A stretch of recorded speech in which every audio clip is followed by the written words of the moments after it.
দর্শক, রাজধানীর hotel Radisson ব্লুতে অবসরপ্রাপ্ত সামরিক কর্মকর্তাদের সাথে বৈঠক করবেন তারেক রহমান। সেখানে রয়েছেন সহকর্মী তাশরিক সঞ্চয়। সরাসরি যাচ্ছি তার কাছে।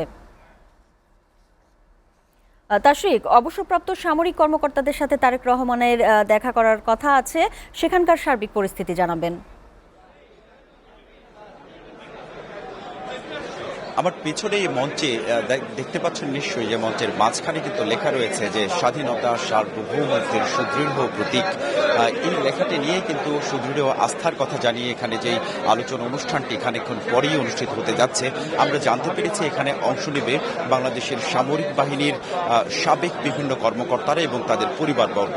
সামরিক বাহিনী বলতে কিন্তু এখানে নৌবাহিনী, সেনাবাহিনী এবং বিমান বাহিনী, এই সকল বাহিনী, এমনকি কোস্টগার্ডেরও সদস্যরা এখানে আছে বলে আমরা জানতে পেরেছি।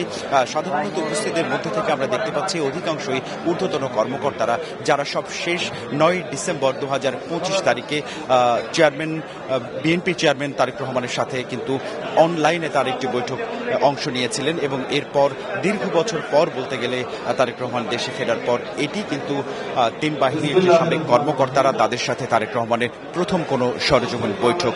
এবং এই বৈঠকে কি ধরনের আলোচনা হবে, এই বৈঠকে উপস্থিত হতে পেরে কর্মকর্তারা কি বোধ করছেন, সেই বিষয়গুলো আমরা জানবো।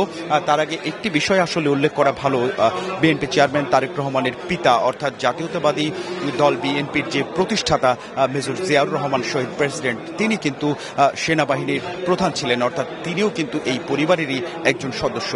সেই জায়গাটি থেকে এখানে বেশ আন্তরিকতার একটি চিত্র দেখা যাচ্ছে। আমরা জানতে চেষ্টা করব একজন কর্মকর্তার কাছ থেকে। শুরুতে আপনার পরিচয় জানতে চাই। আমার নাম ইকরাম।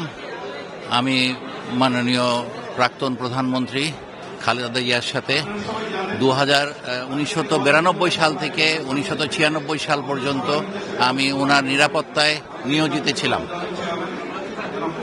আমি মনে প্রাণে বাংলাদেশ জাতীয়তাবাদী দলের আদর্শে বিশ্বাসী এবং এই মুহূর্তে আমরা আশা করি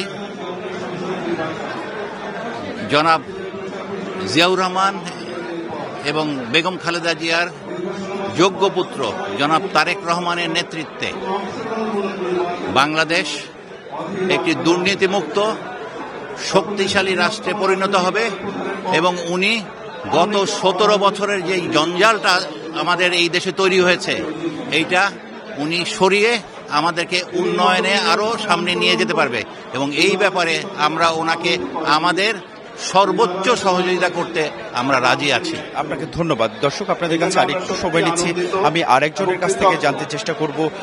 বিএনপি চেয়ারম্যান তারেক রহমান, তিনি সবশেষ আপনাদের সাথে 9 ডিসেম্বর অংশ নিয়েছিলেন আলোচনায় এবং আজকে আবার আপনারা আলোচনার সরেজমিন প্রথমবারের মতো অংশ নিচ্ছেন। আসলে আজকের এই আলোচনায় কি কি বিষয় আসতে পারে বলে আপনি মনে করেন? জি, ধন্যবাদ। আসলে গতদিনে আমরা প্রাক্তন মিলিটারি অফিসাররা, তার সঙ্গে আমরা অনলাইনে সংযুক্ত হয়েছিলাম। সেখানে যে জিনিসগুলো নিয়ে আলোচনা হয়েছিল, যে দেশ পুনর্গঠনে, দেশের সংস্কারে কিভাবে এই প্রাক্তন অফিসাররা সম্পৃক্ত হতে পারে, কিভাবে তাদেরকে কন্ট্রিবিউট করতে পারে, তো ঠিক তেমনিভাবে আজকে সাক্ষাৎ আমরা তার সাথে মিলিত হচ্ছি। নিশ্চয়ই তিনি সেই বিষয়গুলো নিয়ে আলোচনা করবেন, কিছু দিক নির্দেশনা দেবেন যে আমাদের প্রাক্তন অফিসাররা কিভাবে দেশ গঠনে আমরা সম্পৃক্ত হতে পারি। সেই ত্রয়োদশ জাতীয় যে নির্বাচন, এই নির্বাচন প্রসঙ্গে এখানে কি ধরনের আলোচনা? আমরা তো আশা করছি আগামী 12 তারিখে যে নির্বাচন হবে, ইনশাল্লাহ এটা শান্তিপূর্ণ এবং সৌহার্দ্যপূর্ণ একটা নির্বাচন হতে পারে। তবে আমরা যতদূর জেনেছি বিভিন্ন মিডিয়ার মাধ্যমে গুপ্ত বাহিনী তারা বিভিন্ন কার্যক্রম তারা নেওয়ার জন্য পরিকল্পনা নিয়েছে, যেমন ভুয়া ভোটার তৈরি করা, ভুয়া ব্যালট পেপার তৈরি করা, ইভেন কি তারা বিভিন্ন পোলিং বুথে তারা কর্ডন করে হয়তো অনেক আগে থেকেই ঘেরাও করে রেখে আমাদের জাতীয়তাবাদী যারা ভোটার আছেন তাদেরকে বাধাগ্রস্ত করার জন্য। ধন্যবাদ। আপনি মূলত সতর্কতার কথাগুলো বলতে চেষ্টা করছিলেন।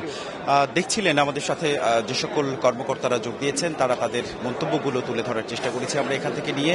অর্থাৎ এই মঞ্চেই কিন্তু খানিকক্ষণ বাদে বিএনপি চেয়ারম্যান তারেক রহমান অংশ নেবেন এবং এই সাবেক যে সেনা কর্মকর্তা, নৌ কর্মকর্তা এবং বিমান কর্মকর্তারা উপস্থিত রয়েছেন, তাদের উদ্দেশ্যে আগামীর বাংলাদেশ প্রসঙ্গে তিনি বক্তব্য রাখবেন। তো এই ছিল এই মুহূর্তে ঢাকার রেডিসন ব্লু থেকে আমার কাছে থাকা সবশেষ তথ্য।